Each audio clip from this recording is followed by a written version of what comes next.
All right, here we are. It's Thursday, April 2nd. We're on day number 4. So, yesterday we talked about when to use decoys, when to leave them in the truck. Today, I want to get into the specifics of, setting up decoys because if you're going to use them, how you place them matters a lot more than what most people realize. The first thing I want to address is the idea that more is better. You see setups online with full strutters, two hens, a Jake, all arranged in a specific pattern. In fact, I saw one the other day. They called it the Diamond of Death or something like that, and it was a Jake and then two hens and then a breeding hen with a full strutter hen or this and this and that, and it's just I kill every time on it. I'm sure you do, but you know maybe it works on some high fence properties with some semi-tame birds that have never been pressured. Might work great on wild birds, especially later in the season. That kind of spread can stop a bird cold. He sees something that doesn't look right, doesn't look natural, doesn't look like it's within that time of the breeding season or that time of just the normal habitat season. Doesn't move right, doesn't behave right, and he is done. Keep it simple. One or two decoys is always almost enough. I will say that placement is probably everything. You want your decoy visible from the direction the bird is coming from, but you do not want it so far out in the open that the bird can see it from 150 yards away, and then that bird can make all the decisions before he gets anywhere near your setup or within your shooting range. You want him to commit before he gets a good long look. For me, for example, I set my decoys if I'm going to use them on a field 20 to 40 yards in front of me in my range fan.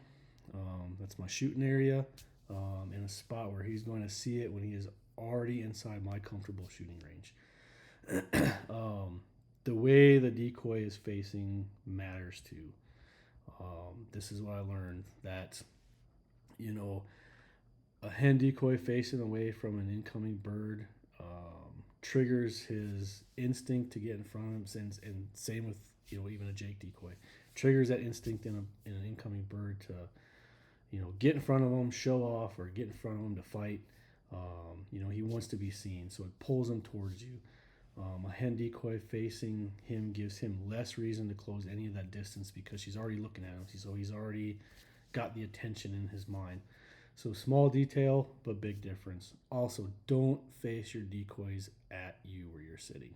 Remember, the tom wants to be seen by the decoy. So if he is coming from a location in front of your decoy where it's facing, there's a good chance that that bird could be coming from up behind you then, or going to be right on top of you, and then you're stuck. You won't be able to make a move or anything.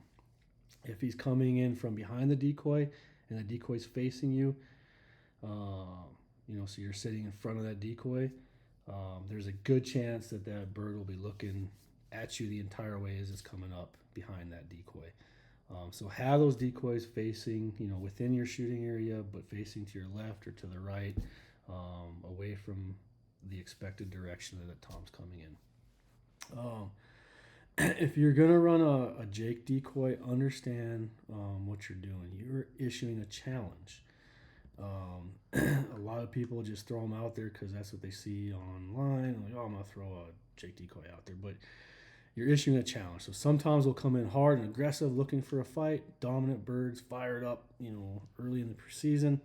Those are the ones that will respond well to a Jake. But a subordinate tom, you know, a pressured tom after a while, a bird that's already been beaten up this season, been in tons of fights and just not feeling it, he's going to see that Jake and want nothing to do with the situation. He's tired. He doesn't feel like fighting anymore. He's had enough this season. So know what kind of bird you're dealing with before you stake a Jake out in the ground.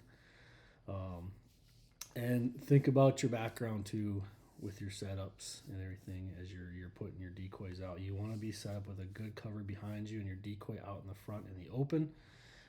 The bird's eyes are just going to lock hard on that decoy when it comes in. and exactly where you want his attention, not on you. So like I said, placement, positions, all that matters.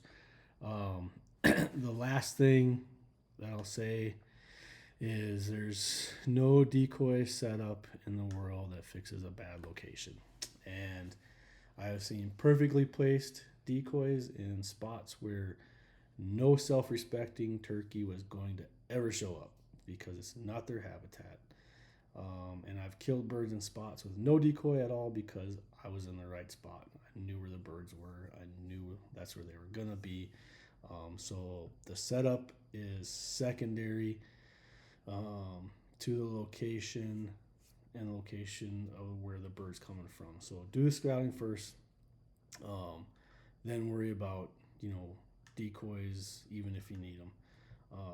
Again, everything I just told you is based on what has worked for me. Your ground is going to be different, your birds are going to be different, and you're going to have to figure all that out on your own and adjust along the way. That is what makes turkey hunting a great time, and I'm just giving you a foundation to work from. Also, if you have any questions over any of this series, please don't hesitate to call or message me. I'm always available to help, especially for new turkey hunters trying to figure it out and trying to get out there and get their first bird or their 50th bird. So thank you once again. Tomorrow will be day 5 and it'll be the last one for the week, and we're going to talk about some hunting clothing and some gear. Thanks.